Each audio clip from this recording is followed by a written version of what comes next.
तो class 11th ना physics का ये हाफ ईयरली का पेपर है। पहला क्वेश्चन है, निम्नलिखित में से कौन सी राशियां व्युत्पन्न राशि है। ठीक है, तो आपको बताया गया द्रव्यमान, लंबाई, समय, वेग। इसमें होता क्या है, देखो व्युत्पन्न राशियां क्या होती हैं। ठीक है, जो मूल राशियों से उत्पन्न होती है। ठीक है, तो जैसे कि द्रव्यमान एक मूल राशि है। ठीक है, और लंबाई भी एक मूल राशि है, समय भी क्या है, मूल राशि है। पर वेग क्या है, मूल राशि नहीं है। क्यों नहीं है वेग मूल राशि? क्योंकि वेग होता है विस्थापन बटे समय। विस्थापन क्या होता है, ये लंबाई होती है। ठीक है, और समय तो समय होता है। तो ये दो मूल राशियों से मिलकर बनाई है, इसलिए वेग क्या है, व्युत्पन्न राशि। तो वेग इसका आंसर हो जाएगा।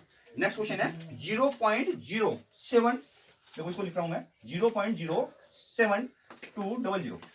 इसमें पूछा है आपको सार्थक अंक। ठीक है, सिग्निफिकेंट फिगर्स है ना। तो आप देखेंगे गौर से, इसमें जो फॉर्मूला लगेगा, दशमलव बिंदु के दाईं ओर और शून्य अंक के दाईं ओर के शून्य सार्थक अंक होते हैं। चार हो जाएंगे, कितने सार्थक अंक हो जाएंगे?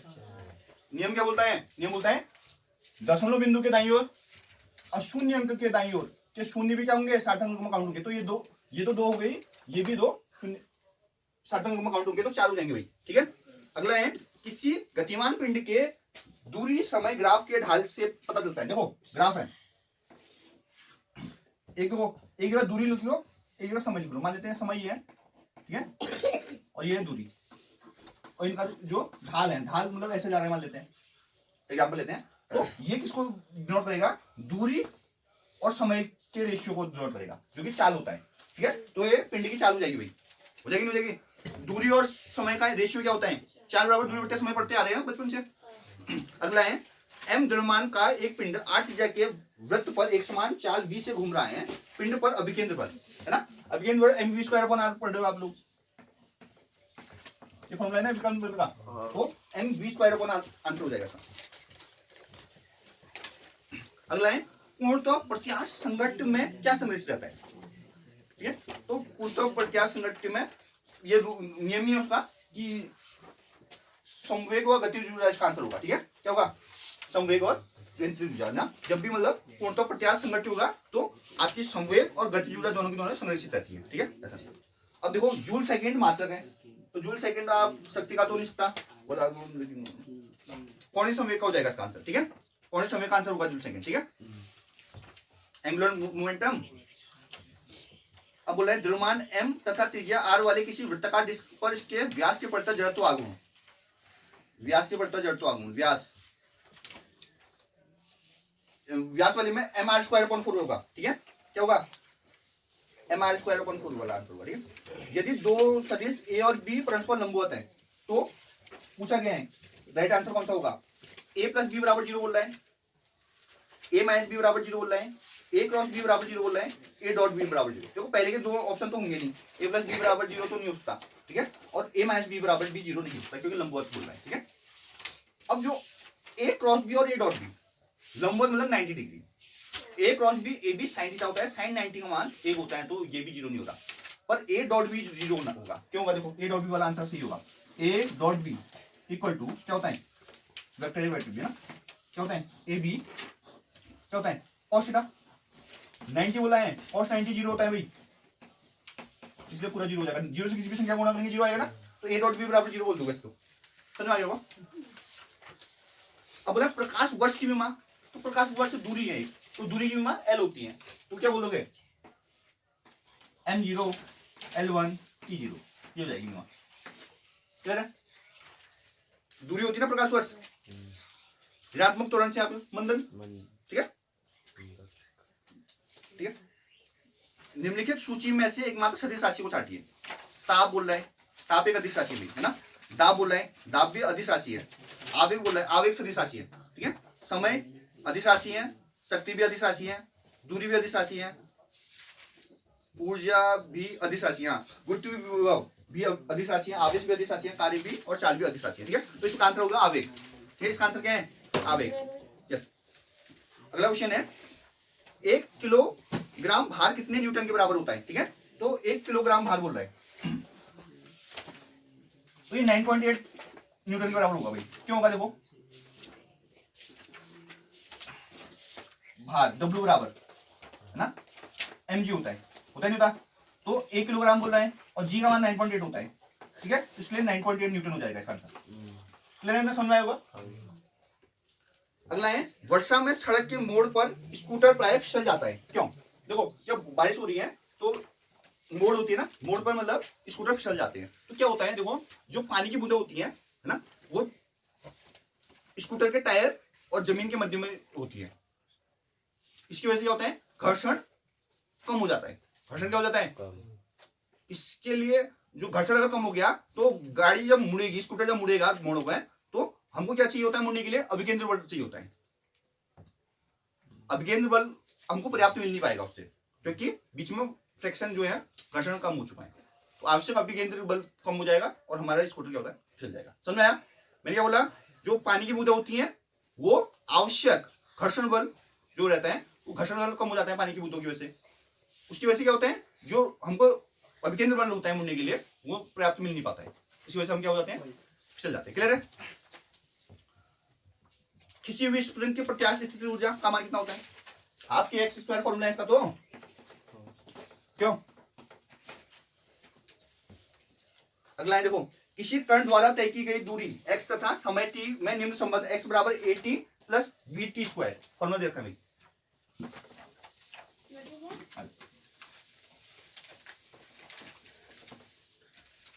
देखो क्या बोल रखा है, तो x तो दूरी है, t है समय, x बराबर at प्लस bt स्क्वायर। ठीक है, इसमें क्या बोलना है, a और b की विमाएं निकालिए। ठीक है, तो समझते हैं। इसके लिए इंपॉर्टेंट जो बात है, देखो बीच में प्लस लगा हुआ है, प्लस चिन्ह को देखो, इसका मतलब ये है कि दो राशियों का जोड़ या घटाव है ना, इसके बराबर ही होना चाहिए।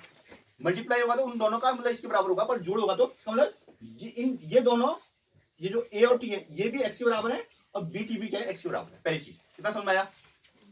क्योंकि हम जैसे x क्या बोल रहा है, दूरी बोल रहा है, हाँ दूरी बोल रहा है, तो दूरी में हम दूरी ही का एडिशन कर सकते हैं ना, दो दूरियों का योग ही तो दूरी होगा, ये कॉन्सेप्ट लेगा। ठीक है, समानता का नियम लगेगा भाई।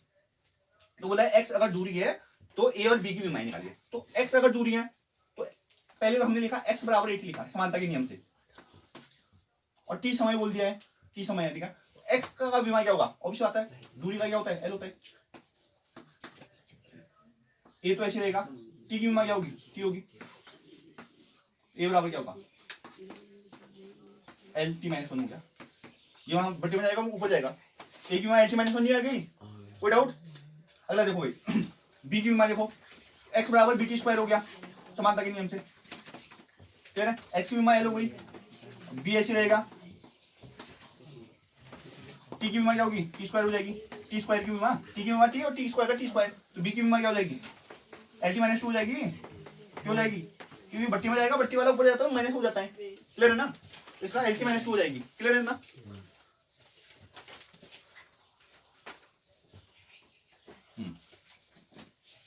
ठीक है, अगला देखो भाई, मिटा रहा हूं।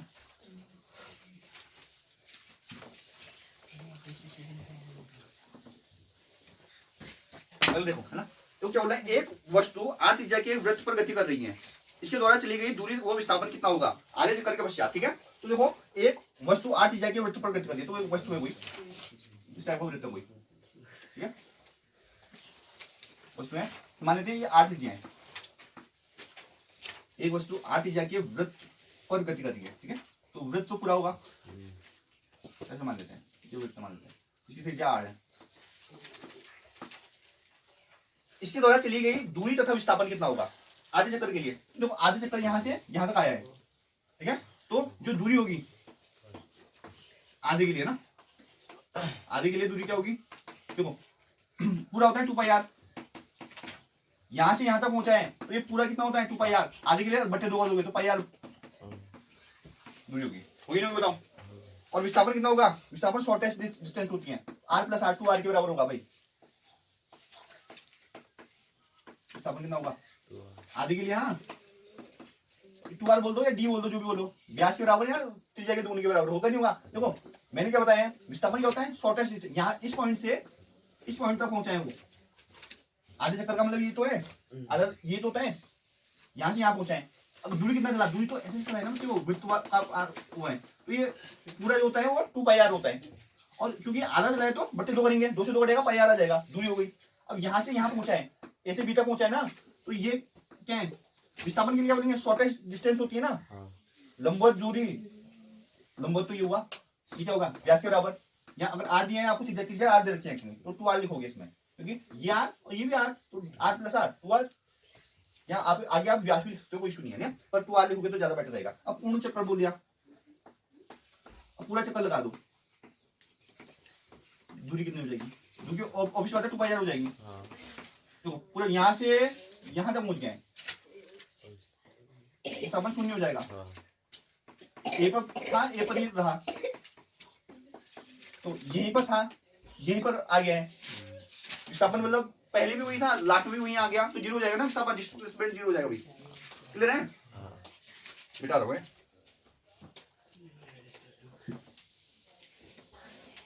ऐसे करके आए होंगे।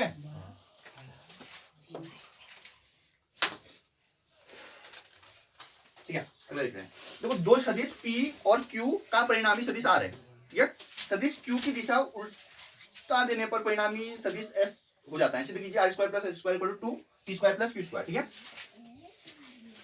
P और Q का परिणामी R है। ठीक है, देखो मान लेते हैं P है, ये P मान लेते हैं, ये P और Q बोला है। ठीक है, P और Q। ठीक है, इसको परिणामी R बोल दिया है। परिणामी ये आता है, परिणामी बीच से होकर निकलेगा ना, नीचे रिजल्टेंट बोलते हैं इसे। P और Q का परिणामी R से लिखा है। सदिश Q की दिशा उल्टा कर देते हैं, तो Q की दिशा उल्टा कर दो भाई, ये Q है, Q की दिशा उल्टा कर दो। यहां को था, अब यहां को कर दो, नया Q आ गया यहाँ पर, इसको Q डैश बोल दो, नया Q आ गया ना। अब तो परिणामी सदिश S हो जाता है। अब क्या हो जाएगा, S हो जाएगा, बोल रहा ये S हो गया।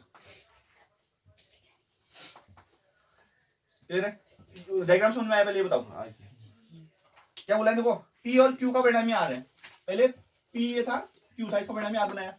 ठीक है, अब फिर हमने क्या किया, Q की दिशा उल्टी कर दी, तो Q की दिशा यहाँ को थी, अब उल्टी कर दी, यहाँ को कर दी। ठीक है, यहाँ को कर दी। ठीक है, परिणामी से S हो जाता है, तो परिणामी S हो गया। तो बोलना है सिद्ध करो, क्या करो, r square plus s square equal to 2 into P square plus q square. ठीक है, अब ध्यान देना, स्क्वायर लग रहा है भाई पहले। ठीक है, पहले मतलब नॉर्मल रूल लगाओ। ठीक है, नॉर्मल रूल क्या बोलता है अपने को, परिणामी जो होता है, जैसे आर वेक्टर है यहाँ पर, परिणामी इन दोनों के योग के बराबर होगा, P vector plus Q vector, होगा नहीं होगा। दूसरा परिणामी वेक्टर एस, इन दोनों के योग के बराबर होगा, पी वेक्टर प्लस, देखो ध्यान देना, जो क्यू डैश है वो क्यू का उल्टा है, तो चिन्ह बदल जाएगा, बस माइनस क्यू क्यू हो जाएगा, होगा नहीं होगा बताओ। डिसाइकिल चिन्ह का वो करते थे ना अपन, साइन चेंज कर देते थे, तो ये क्या हो गया, पी माइनस क्यू हो गया इसका मतलब। ये इतना समझ में आया। अब क्या करेंगे हम, इन दोनों इक्वेशन को, इक्वेशन 1 और इक्वेशन 2 को सॉल्व करेंगे। देखो दोनों को जोड़ दो, क्यू से क्यू बढ़ जाएगा, यहाँ पर क्या हो जाएगा, vector R plus vector S equal to 2p, होगा नहीं होगा बताओ। अब दोनों घटा दो, क्या हो जाएगा, फिर ये इससे ये कट जाएगा, तो 2q बराबर क्या जाएगा, ये r माइनस एस हो जाएगा, वही बताओ। यहाँ तक समझ में आया सबको, ये बताओ क्लियर है। अब ध्यान देना गौर से, यहाँ पर स्क्वायर में बची, स्क्वायर में कैसे आएगा, जब यहाँ पर स्क्वायर करेंगे, सोचो ये r square S square P square सबके सब स्क्वायर में, वर्ग में, तो स्क्वायर में तो बात है ना, जब स्क्वायर में होंगे तो दोनों को स्क्वायर कर दो पहले, दोनों इक्वेशन हो गया, करोगे स्क्वायर करोगे, कैसे करोगे, देखो r प्लस एस का होल स्क्वायर बराबर 2p का स्क्वायर। ठीक है, r प्लस एस का ए प्लस बी का होल स्क्वायर लगेगा, ए स्क्वायर इसका स्क्वायर मतलब प्लस बी स्क्वायर है ना, इसका स्क्वायर प्लस 2a भी लगेगा ना, 2rs, और चूंकि ये डॉट प्रोडक्ट कॉस थीटा भी लगेगा यहाँ पर, डॉट प्रोडक्ट होता है, डॉट पॉइंट लगता है। ठीक है, और ये 2 का स्क्वायर 4 p स्क्वायर हो जाएगा, इतना समझ में नहीं है। इसका भी स्क्वायर करो, इसमें a माइनस b का होल स्क्वायर लग जाएगा, तो r का स्क्वायर प्लस s का स्क्वायर, नहीं हाँ प्लस s का स्क्वायर, ठीक है, minus 2r s cos theta, ठीक है, बराबर 4q स्क्वायर। क्लियर है। अब ध्यान देना, इन दोनों समीकरणों को क्या कर दो, जोड़ दो, क्योंकि इससे कट जाएगा, क्या बच जाएगा, 2 into R square plus S square, ठीक है, यहां पर दो इन दोनों इक्वेशन को, तो इन दोनों को जोड़ूंगा तो ये इस पूरे से इस पूरे, ये 2RS cos theta 2RS cos theta plus minus में कैंसिल हो जाएगा। R square plus S square यहाँ भी है, R square plus S square यहाँ भी है, तो 2 into R square plus S square हो जाएगा। होगा नहीं होगा बताओ, क्लियर है। अब क्या है, ये पोर्शन बचा, इसमें दोनों में 4 कॉमन ले लो, 4 into P square plus Q square, clear है, सही है ना। अब 2 से काटो, 2 दूनी 4 हो गया, तो क्या होगा, R square plus S square equal to P square plus 2 into P square plus Q square, R square plus square equal to P square plus Q, ठीक हो गया ना। समझ में आया नहीं आया बताओ, समझ आ गया।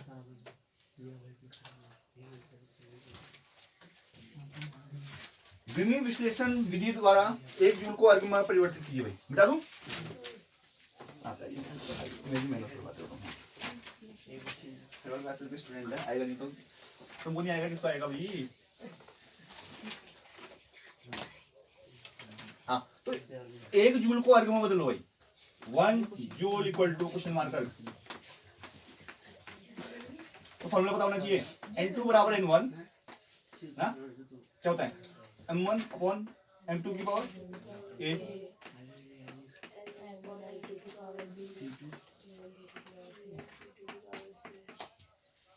मुझे लगता है ये वाला क्वेश्चन करके आएगा।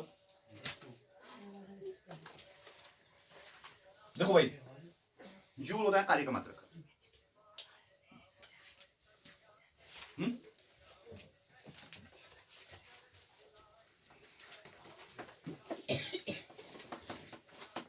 ठीक है। बल का विस्थापन होता है, तो बल होता है, बल का मात्रक देखेंगे M L T माइनस 2 होता है, और S भी एक L होता है, इसका मतलब इनका v सूत्र होता है ML2 T माइनस 2। इधर समझाएंगे यार, ये ऐसे तो करते हैं, ML2 T माइनस 2 इसका विमी सूत्र होगा पहले तो, ठीक है। अब दोनों जगह करेंगे कंपेयर, ठीक है, ध्यान देना। देखो N1 भाई एक ही है, एक जूल बोला है ना, एक रखेंगे N1 की जगह। M1 M क्या है, SI पद्धति वाला मात्रक है, ठीक है। M किसमें होता है, केजी में होता है इसमें, तो 1 kg लिखोगे, और C जिसमें 1 ग्राम होगा, और A क्या है, देखो 1 है यहाँ पर, ऐसे तो करते हैं। L मीटर में होगा, 1 मीटर, और ये 1 सेंटीमीटर होगा, कि पावर B क्या है 2, और T क्या होता है, यहाँ भी सेकंड में होता है, वहां भी सेकंड में होता है, कि पावर -2 होता है। इतना समझ में नहीं आया बताओ, अब ध्यान देना भाई, एक ऐसे रहेगा, 1000 ग्राम होता है, बट्टे 1 ग्राम की पावर 1, ये 1 मीटर में 100 सेंटीमीटर होते हैं, बट्टे 1 सेंटीमीटर की पावर 2, और सेकंड तो सेकंड कट गया भाई, कोई फर्क नहीं पड़ता, ठीक है नहीं, ठीक है। अब ध्यान देना, देखो भैया, एक देखो इसको क्या बोलेंगे, 10 की घात 3 बोल देंगे, इसको क्या बोलेंगे, 10 की घात 2 है, 2 का स्क्वायर 4 हो जाएगा, 1 की घात 2, 1 की घात कुछ भी हो तो 1 ही होता है, पता नहीं बताओ, तो 1 गुणा 10 की घात क्या होगा, 7, तो 1 जूल बराबर 7, और ये था आप लोगों का गड़बड़, समझ में आ गया वो। अब बोला है कोणीय वेग तथा रेखीय वेग में संबंध स्थापित कीजिए, v बराबर आर ओमेगा सिद्ध करना था आप लोगों ने,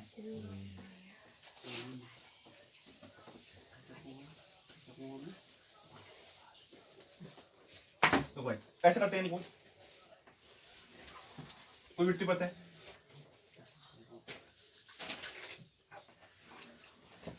ठीक है, इसका केंद्र O है, ये R त्रिज्या होगी इसकी, ये A बिंदु होगा, A से B तक जाता है, यहाँ पर थीटा कोण बनता है, ठीक है। और ये बी बिंदु में जाता है। ए से बी जाने पर डेल्टा एस दूरी तय करता है। ये डायग्राम था। अब क्या करेंगे, दो फॉर्मूले लगेंगे। पहला फॉर्मूला लगा वेग का, v बराबर वेग होता है विस्थापन रोटेशन में, तो विस्थापन डेल्टा एस है, समय t है, है। दूसरा लगेगा ओमेगा।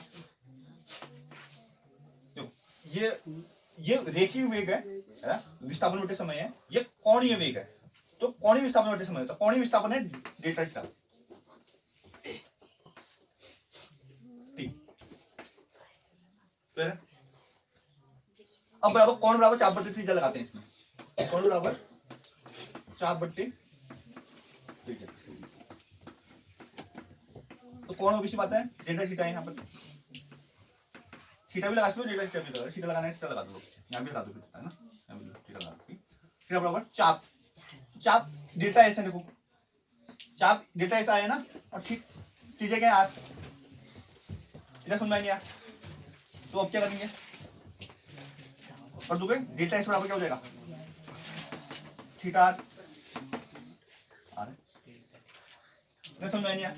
अब यहाँ पर डेल्टा एस की वैल्यू रखोगे v वाले फॉर्मूले में, ठीक है, तो v बराबर क्या हो जाएगा, delta S upon T, v बराबर डेल्टा एस की जगह theta into R upon T हो जाएगा। आप जानते हो v बराबर R into theta upon T, देखो v ऊपर ओमेगा है क्या नहीं है, v बराबर आर ओमेगा आर,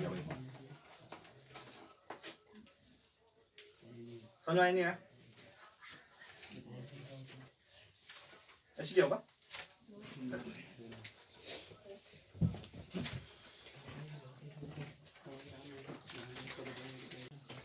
तो थोड़ा लिखना भी था इसमें ना, तो लिख लेते कि ये एक वृत्ताकार पथ है, ठीक है, कितने नंबर का था, 2 नंबर।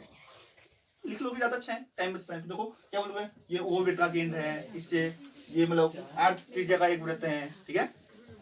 t बराबर 0 समय में कण ए पर है, और t बराबर t समय में कण ए से बी में पहुंच जा रहा है। ए से बी की दूरी मान लेते हैं डेल्टा एस विस्थापन हुआ, और जो कोण बना हुआ थीटा बना, कोणीय विस्थापन बोलेंगे इसको, ठीक है। बस ये लिखना था आपने।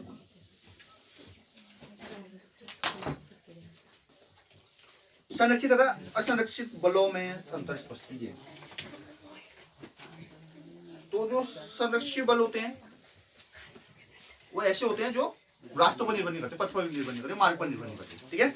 एग्जाम्पल है गुरुत्वाकर्षण बल, बुद्धि त्वरण, ठीक है। असंरक्षित बल जो पथ पर निर्भर करेंगे, जैसे कि घर्षण बल बोल सकते हो आप, श्यान बल बोल सकते हो। होता है ना घर्षण मतलब पथ पर निर्भर करेगा ना, जो ये चिकनी परत है तो घर्षण कम रहेगा, कोई खुजली परत है तो घर्षण ज्यादा रहेगा, पथ पर निर्भर कर रहे हैं। पर गुरुत्वाकर्षण जो स्थिरांक है वो जीवमान है, वो हर जगह एक समान रहता है, तो रास्तों पर निर्भर करता है क्या, नहीं करता। तो इस संरचना, ठीक है। अब बोल रहे हैं देखो दरवाजे के हैंडल उनके कब्जों से दूर क्यों लगाए जाते हैं, गणितीय विवेचन कीजिए भाई, ठीक है। तो ये इंपोर्टेंट क्वेश्चन है, ठीक है। तो इसमें जड़ तो आगमन इंपोर्टेंट होता है,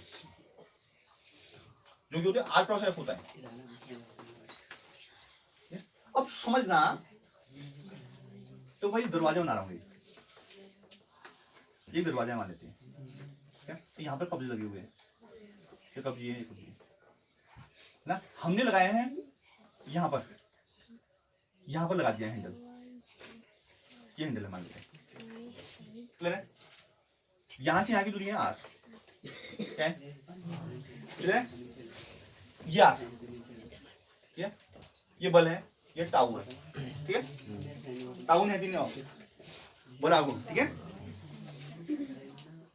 इसमें होता क्या है, जितना ज्यादा तुम्हारा, तो आप दरवाजा आसानी से तब खोल सकते हो जब उसके तुमको टाउ ज्यादा चाहिए होता है आसानी से खोलने के लिए, ठीक है। बल आगुण ज्यादा चाहिए होता है।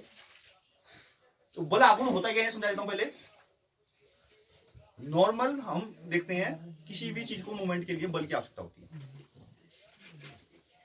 ना, परंतु घुमाव वाली चीजों के उसके लिए रोटेशन के लिए हमको बल आघूर्ण की जरूरत होती है, घुमाव देने के लिए हमको बल आघूर्ण की जरूरत है। जैसे नॉर्मल रेखिक में सीधी रेखा में हमको बल की आवश्यकता होती है, उसी घुमावदार चीजों के लिए हमको बल आघूर्ण की जरूरत होती है, क्लियर है। तो वो है भाई बल आघूर्ण अपना। तो अगर जितने बल आघूर्ण जरूरी है इसको घूमने के लिए, अब जितना ज्यादा आर होगा, तो यहां से यहां दूर हो गया आर, उतना ही ज्यादा बल आगू नहीं हो जाएगा, क्योंकि आर से मल्टीपल हो रहा है। तो आर जितना ज्यादा होगा बल उतना कम लगाना पड़ेगा। तो सोचो आर क्रॉस एफ बराबर टाउ हो रहा है, ठीक है। अगर हम आर का मान बढ़ा देते हैं तो एफ कम हो जाएगा, तो बल कम लगाना पड़ेगा ना। सोचो, क्लियर है? तो यही इसका कंट्रीब्यूशन है भाई। हैंडल उनके कब्जों से दूर क्यों लगाते हैं? कंट्रीब्यूशन। तो क्या कहोगे आप ना,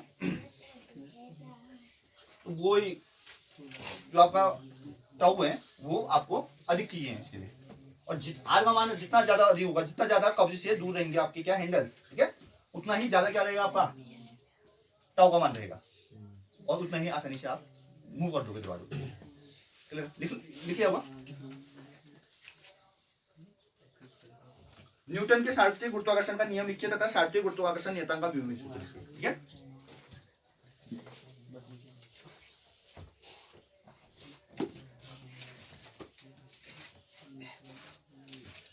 नॉलेज देखो, गुरुत्वाकर्षण का नियम आ गया भाई। क्या होता है? देखो दो पिंड है, पहले का m1 द्रव्यमान है, दूसरे का m2 है, इन दोनों के बीच की दूरी r, ठीक है। तो क्या लिखोगे? विश्व का प्रत्येक पिंड एक अन्य पिंड को एक बल द्वारा आकर्षित करता है, ठीक है। यह जो बल होता है F, वो उनके द्रव्यमानों के गुणनफल के समानुपाती m1 × m2 और उनके दूरी के वर्ग के व्युत्क्रमानुपाती, क्लियर है। अब दोनों को मिला दोगे, F directly proportional to m1 m2 upon r² होगा, और अगर ये डायरेक्टली प्रोपोर्शनल को हटाओगे तो F बराबर g आ जाता है, ये है ना, गुरुत्वीय स्थिरांक। ये तो पहला पार्ट हो गया, क्लियर है। अब जो दूसरा पार्ट है इसका, जी का आपको निकालना है विमीय सूत्र, ठीक है। तो जी देखो, जी क्या हो जाएगा यहाँ से, जी बराबर हो जाएगा आपका F(r²) अपॉन m1 m2, वही नहीं होगा तो जी यहाँ पर है, F यहाँ था, F यहाँ पर था, देखो F, तो ये क्रॉस मल्टीप्लाई होगा, F(r²) हो जाएगा, और ये m1 m2 मल्टीप्लाई में डिवाइड में जाएगा, जी का मान आ गया, ठीक है। तो जी का विमीय सूत्र बोल रहे हैं, तो विमीय सूत्र निकलेगा कैसे? ऐसे। तो हमको बताएं जी बराबर F(r²) अपॉन m1 m2। अब देखना जी का जो विमीय सूत्र होगा वो क्या होगा, F होता है mLT-2। अगर याद नहीं है तो F बता देता हूं, देखो F बराबर m होता है भाई ना, m का m होगा त्वरण है, m a मतलब त्वरण। त्वरण क्या होता है? वेग बटे समय। वेग क्या होता है? विस्थापन बटे समय। तो विस्थापन बटे समय स्क्वायर हो गया त्वरण, विस्थापन हो गया दूरी, समय हो गया t। समझा गया? वैसे याद भी रहना चाहिए अपने को, बल का हर जगह काम आता है ना। तो इस जगह दूरी है, तो स्क्वायर था तो l² हो गया ये, और नीचे क्या था? m1 m2, इधर मान हो गए तो m हो गया इसका मान, दो आ रहे हैं तो m² हो जाएगा। दोबारा समझाना, ध्यान देना। देखो f जो है वो mLT-2 होता है, होता ही नहीं होता? पता है ना? तो r क्या है? त्रिज्या, दूरी है, तो दूरी l² हो जाएगा। m1 m2 दोनों द्रव्यमान है, दो द्रव्यमान है, तो m² कर दिया। समझ में आया? अब क्या करेंगे? m को ऊपर पहुंचाओ, m ऊपर है एक, दो ऊपर जाएगा, -2 हो जाएगा, -2 + 1 -1 हो जाएगा, तो m -1 हो जाएगा पहले तो, वही बताओ। l नीचे है, नीचे कुछ नहीं है, l ऊपर है, दोनों एक l है और एक l² है, l³ हो जाएगा, गुणा करने में खाता जुड़ती है भाई, l मतलब l की घात 1 और t-2 हो जाएगा, बस ये तो आ गया। देखो m -2 नीचे से ऊपर गया तो m2 ऊपर गया तो -2 हो गया, -1 हो जाएगा, वो ऑलरेडी ऊपर है। अब l यहाँ पर है एक और दो यहाँ पर है, 2 और 1 3 हो जाएगा, और l -2 है तो समझ में नहीं आया? बताओ।